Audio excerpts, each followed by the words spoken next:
Hey guys, welcome back to Elvis Car Reviews. I hope that every single one of you is having a beautiful day.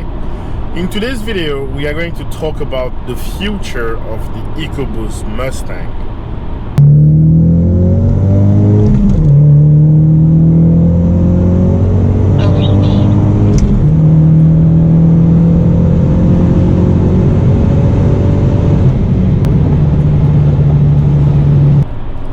So the Ecoboost Mustang was launched in 2015, and again, that was not its very first appearance.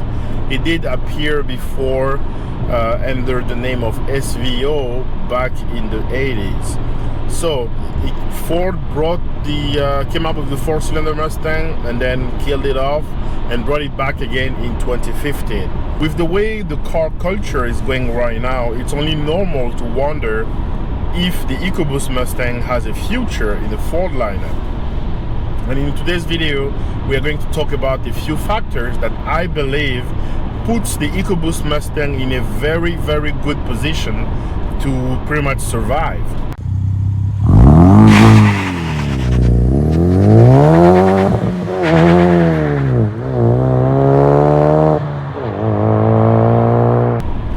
First factor is Ford had a choice between killing the V6 and the 4-cylinder. Obviously, they couldn't kill the Ecoboost Mustang, not only because they had just brought it back, but also the V6 Mustang has been around forever, and it has been pretty much it's been a great engine, but they couldn't accomplish the fuel efficiency that they wanted with the vehicle. So they couldn't accomplish the fuel efficiency, and it was naturally aspirated. While with the Ecoboost Mustang, they gave people the choice to have a powerful vehicle and also an economical if you are just doing day-to-day driving. So they chose to kill the V6 and they kept the 4-cylinder. Now, with the general trend of car manufacturer moving toward electric vehicle, will the Ecoboost Mustang survive? I think yes. I actually will even go as far as saying Ecoboost Mustang might outlive the 5.0 V8 that we learned to love so much. The reason why I'm saying it is you just have to look at the trend. I mean, right now Ford came up with a full electric vehicle, the Mustang Mach-E. There's a little bit of controversy around the name, but people will get over it. And depending on the sales number of that vehicle, I can see that powertrain trickle down to some other Ford vehicle. I think the Ecoboost Mustang will live on, but with some type of hybrid system. I think they will probably keep the 2.3 liter 4-cylinder engine. I mean, Ford have used that engine for quite a while. It was co-developed with Mazda, and it's a pretty reliable engine. So I think they will continue to use that. Like right now, the Ecoboost Mustang makes 310 horsepower and 320 pound-feet of torque, 350 pound-feet of torque.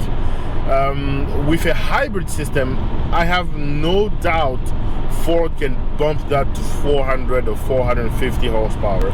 It will be very easy for them to do it, and then give the fully electric Mustang, the GT, like 600 horsepower of pure electric. And if you have a doubt that Ford won't be able to do it, just look at Mercedes. I mean, they've announced that all the C-Class will have only a 4-cylinder engine. Even the beloved C6-C3 will come with a 4-cylinder. Now, and it's rumored to make over 500 horsepower. Knowing Mercedes, I have no doubt that they are capable of doing that, and I know they've already done it. One of the example is the car that's called the A45 AMG.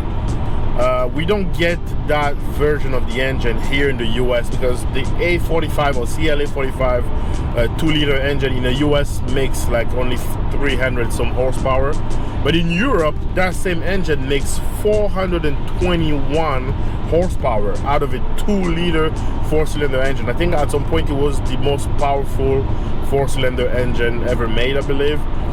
So if they have a naturally aspirated engine that's already making 421 horsepower.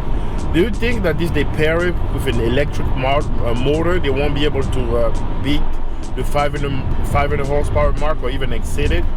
So I think you know, obviously we will wait and see, but I believe that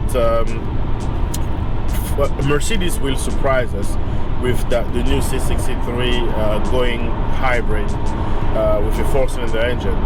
So that actually makes me confident enough to say that I believe that the EcoBoost Mustang is here to stay, and there are chances that it will outlive the Mustang GT. I mean, the Mustang GT as we know it, the 5-liter V8 Mustang.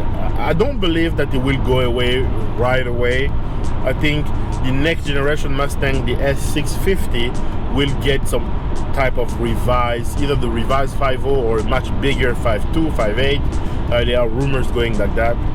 And then after that generation, that's when I believe we will get a fully electric a fully electric Mustang. And then the EcoBoost Mustang will be there, which probably will get a hybrid powertrain and be able to still give us the power that we want out of that engine.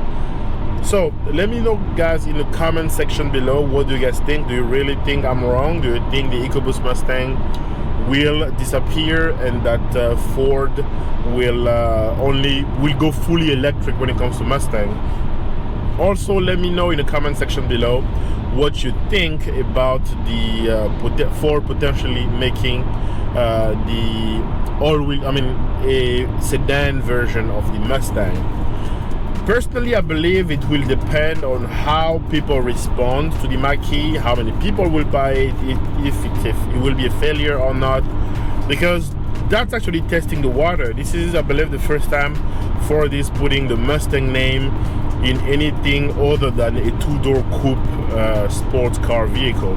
So if the Mach-E sells very well, I believe that it will open the doors to a 4-door Mustang, so which it will mean that people will buy anything with the Mustang in it, pretty much. So if the Mach-E sells very well, we will get I guarantee you we will get a 4-door Mustang. Personally, I wouldn't really like. I was against the idea of having the Mustang Mach-E. Ford had plenty of name they could have given it. You know, amongst the one that seems to be the more prominent is the Ford Galaxy, which, you know, with space and stuff like that makes kind of sense. But they went with the Mustang. They took a big risk, and we'll see if that risk will pay off or not. Because I believe the people who buy Mustangs are usually motivated by the purist, by what that car is capable of doing and stuff like that. Not everybody can obviously afford a GT500, but you see a lot of people buying the GT and the EcoBoost because they want something that look like the GT500, or they have aspiration toward that car. So making it, and right now it is very exclusive. I mean, you have the GT500, you have the GT350, you have the Mach 1, you have the GT, the EcoBoost. So it's a very restricted, and it's something to aspire about or to aspire to right now. But when it becomes very popular, or when it becomes, you know, it becomes a time where you cannot even decide which Mustang to get because there are just so many of them, it usually tend to have a negative impact on the brand in general. So we'll see if Ford will be able to pull something off with the Mach-E, and then maybe a 4-door Mustang, which I'm not gonna buy the Mach-E. I'm not gonna buy the 4-door Mustang if it comes out. I mean, it does, like, to me the Mustang started with a coupe 2 doors, and they will stay with the 2-door coupe. So but you know, let me know in the comment section below what you guys think, and I will see you guys in the next upload.